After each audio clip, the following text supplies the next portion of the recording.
Right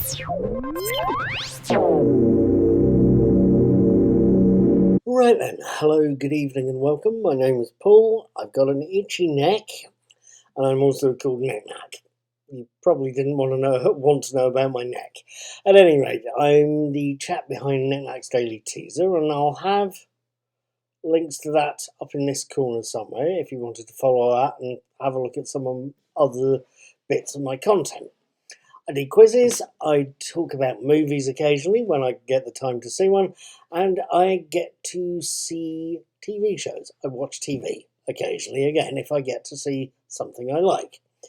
Just recently, I've been watching Star Trek Discovery's third series, and last night I got to see episode 12, called There Is a Tide. I wanted to tell you about it. Episode 12, There Is a Tide, opens with a now traditional summary of previous episodes, and then shifts, telling us that Osira, the Emerald Chain leader, has hijacked the USS Discovery and managed to invade Starfleet HQ.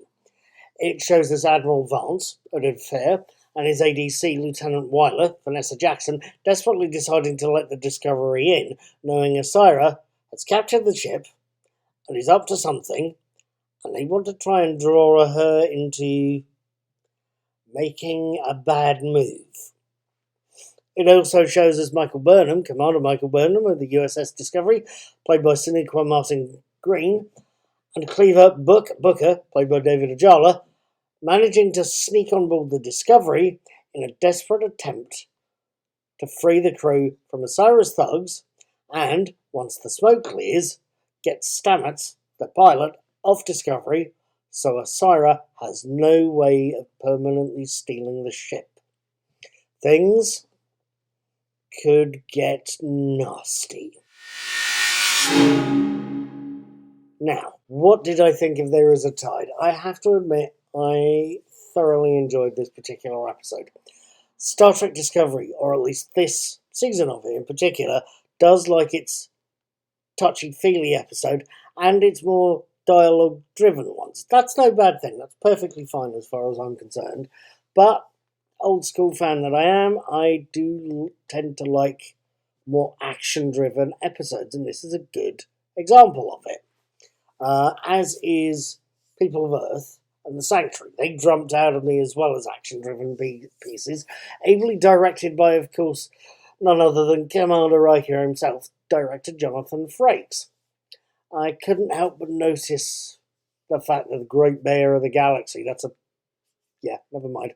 The Great Bear of the Galaxy's directed this episode, and I think that's had an effect. It's had someone at the helm who knows the Star Trek universe very well, who knows how to put an episode together whilst being at the helm, and generally is a competent, very good director. He knows how to get a good performance out of his actor. He knows how to hurry things along and get sets built, all of the practical stuff as well as that. Yes, there's an imperfect moment or two. The one that grabbed me was Commander Burnham getting stabbed in the leg.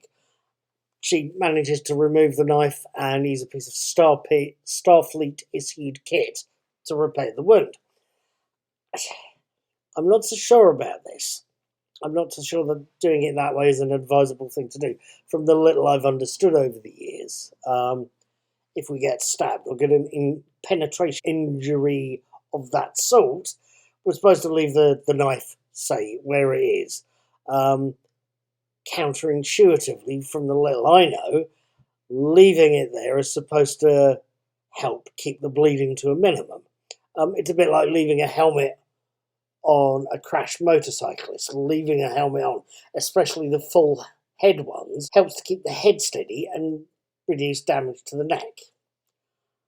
Like I say, I'm no medical expert there, so I couldn't quote you, but it's also a relatively minor little picky detail for me. And countering that, there's a sort of up moment, or up series of moments as well. I'm obviously not one for dialogue-heavy scenes, but the scenes between Admiral Vance and Osira are nicely written and nicely performed. Yes, I am bloody contradictory, thanking you very much. But those scenes were well done, and they give Oded Fear as Vance and Janet Kidder as Asira a good chance to show off their acting chops and their abilities with an authority figure, the two rival authority figures. Frankly, from what I've seen of it, There Is a Tide is a fantastic little episode. It's one that leaves me looking forward to episode 13, and frankly, I will be watching that next Saturday on, let me double check the date here. I will be watching that at the start of February, on the first Saturday of February, and I'll be writing about it and video blogging it about it on the Sunday afterwards. I hope you'd care to join me. Come back next week. We'll watch it together.